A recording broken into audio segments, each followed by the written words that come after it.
You say you want more money, but somewhere, deep down, a part of you is scared of it. Scared of what people will think. Scared of losing it. Scared of becoming someone you don't recognize. And that fear, it's not loud. It's quiet. It's the reason you forget to send the invoice. The reason you undercharge for your work. The reason the raise never comes up in conversation, even when you deserve it. You're not bad with money. You're not lazy. You're not unlucky. Your mind is doing exactly what it was trained to do, protect you from something it thinks is dangerous. And today, we're going to find out what that something is. Because once you see it, you can't unsee it. And once you can't unsee it, you can finally start to change it. Stay with me. This one might sting a little, but it's the good kind of sting. Hey, it's Mary. If you clicked on this video, I already know something about you. You're not broke because you don't work hard. You work hard. Maybe harder than anyone around you. But no matter how much you hustle, the money slips through. Or it never quite arrives in the first place. Today I want to show you the real reason, not the budgeting reason, not the manifest harder reason, not the just think positive reason, the reason that's living in your mind right now without you even knowing it's there.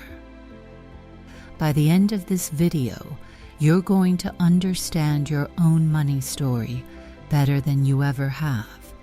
So let's get into it. I want to take you back about 7 years.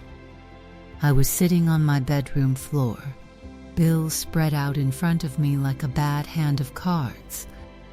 And I remember thinking, I am trying so hard. Why is nothing working? I had read the books. I had the vision board with the fancy car cut out and glued on. I said my affirmations in the mirror every morning like a good little manifester. I am wealthy. I am abundant. Money flows to me easily. And then I'd go check my bank account and feel like a liar. Here's what I didn't understand back then. I thought manifestation was about saying the right words. I thought if I just repeated I am wealthy enough times, my brain would eventually believe it. But my brain didn't believe it. Because underneath those words, there was an older belief. A belief I picked up before I even had language for it. I grew up watching my mom stress over every single bill. I watched her shoulders tense every time the phone rang, because it might be a bank. I watched money come in and immediately leave, like it was never really ours to keep in the first place. So without ever deciding to, I learned this. Money is stressful. Money doesn't stay. People like us don't get to relax about money. Ever. And here's the part that broke my heart when I finally saw it clearly. I wasn't blocking money because I didn't want it. I was blocking money because on some level I thought wanting it too much, having it too easily, would make me a bad person. Greedy, different from my family. Alone. Wait. Here's the thing nobody tells you. Your mind doesn't care about your dreams. Your mind cares about one thing. Keeping you safe. And safe usually means familiar. If chaos around money is familiar, your mind will quietly recreate chaos around money, even while you're saying affirmations in the mirror every single morning. It took me years to see this pattern in myself. I'd get close to a goal, and then something would randomly go wrong. My car would break down right when my savings hit a certain number. A client would cancel right when things felt too easy. I used to call it bad luck. I used to say, money just doesn't like me. But money isn't a person. Money doesn't have feelings about you. You have feelings about money, and those feelings were quietly running the whole show. I didn't fix my money story by trying harder. I fixed it by finally understanding why my mind was working against me. And that's exactly what I'm about to walk you through, point by point. Okay, let's get into it. There are 4 mental blocks that quietly sabotage money. I want you to really listen, because one of these is probably yours. Maybe more than one. Block number 1, the safety trap. Your brain's number 1 job is not happiness. It's not success. It's survival. Think of your brain like an overprotective guard dog. It doesn't know the difference between this is dangerous and this is unfamiliar. To your brain, unfamiliar is dangerous. Simple as that. So if you grew up with very little money and suddenly you start making a lot, your brain doesn't celebrate. It panics. It thinks, wait, this isn't how it's supposed to be. Something's wrong here. And so it sabotages. Quietly, you accidentally overspend right when you start saving. You freeze right before asking for the raise you know you deserve. You get a weird stomach feeling before checking your bank balance. Does this sound like you? Be honest with yourself for a second. Here's your action step. Tonight, say this out loud, even if it feels silly, even if you're rolling your eyes at me right now. It is safe for me to have more than I've ever had before. Say it slowly.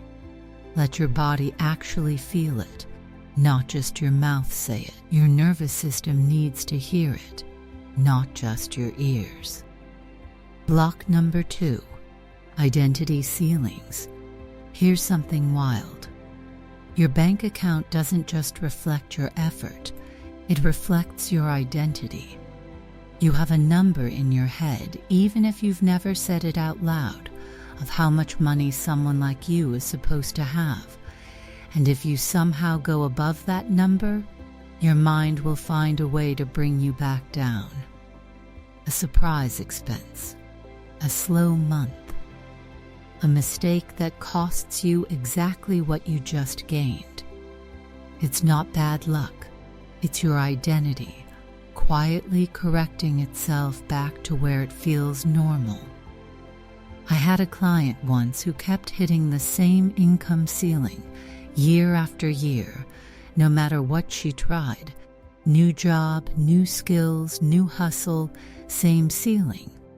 Turns out, in her mind, more money meant more responsibility. And more responsibility meant more chances to fail people she loved. So she stayed exactly where failure felt manageable. Small, safe your action step. Ask yourself right now, pause the video if you need to. What does someone with double my income believe about themselves that I don't? Write down 3 answers. That's your new identity homework, not a fantasy. Homework block number 3, guilt disguised as humility. This one is sneaky. This one hides really well. A lot of you were taught that wanting money is greedy, that good people don't focus on it, that you should just be grateful for what you have and not ask for more. And gratitude is beautiful. I love gratitude. I practice it every single day. But here's the twist. Gratitude and desire are not enemies. You can be deeply grateful and still want more. Those 2 things live together just fine, no matter what you were taught growing up. If you feel a tiny flash of guilt every time you think about being rich, that guilt is quietly pushing money away, because your mind will always protect you from feelings it thinks are bad, and guilt feels bad, so it keeps you small to keep you comfortable. It's not punishing you, it thinks it's protecting you. Action step: next time you catch yourself wanting more money and guilt shows up right on cue, say this: wanting more doesn't make me ungrateful, it makes me alive. Say it every time the guilt shows up, every single time. Block number 4: you're solving the wrong problem. Most people try to fix money with more effort, more hours, more hustle, another course, another side hustle. But if the block is in your mind, effort won't fix it. It's like pressing the gas pedal harder while the parking brake is still on. You'll burn fuel, you'll wear yourself out, and you'll barely move. You don't need another side hustle. You need to release the brake first. And releasing the brake starts with awareness, which by watching this video, you're already doing. Good, keep going. You're doing better than you think. Action step: every night this week before bed, ask yourself one question. What did I believe about money today that isn't actually true? Just notice. Don't judge it. Don't fix it yet. Just notice it and let it sit there in the light for a moment. Now here's my signature belief, and I want you to remember it because it applies to every single block we just talked about. Your mind isn't broken. It's just been trained wrong. Nobody sat you down and taught you these blocks on purpose. You absorbed them quietly over years without ever agreeing to it, which means they can be unabsorbed, retrained, rewritten, one honest moment at a time. You are not stuck. You are just untrained in the direction you actually want to go, and that changes today, starting with this video. I want to tell you about a client. I'll call her Jen to protect her privacy. Jen came to me making decent money, a solid salary, nothing to complain about on paper, but somehow always broke by the end of the month. Every single month, like clockwork, like something was set on a timer. We didn't touch her budget first. Budgets weren't the problem. We went straight to her mind. Turns out, Jen's dad lost everything in a business failure when she was 12 years old. She remembered the moving trucks. She remembered her mom crying in the kitchen. And from that moment on, a part of her believed money is temporary. It always disappears eventually, no matter what you do. So why bother holding on to it too tightly?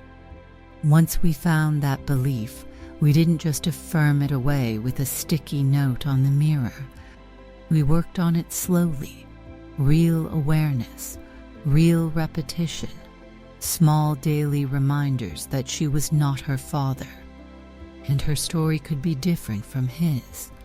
3 months later, Jen messaged me. She hadn't gotten a huge raise. Nothing dramatic happened externally. No lottery win, no miracle.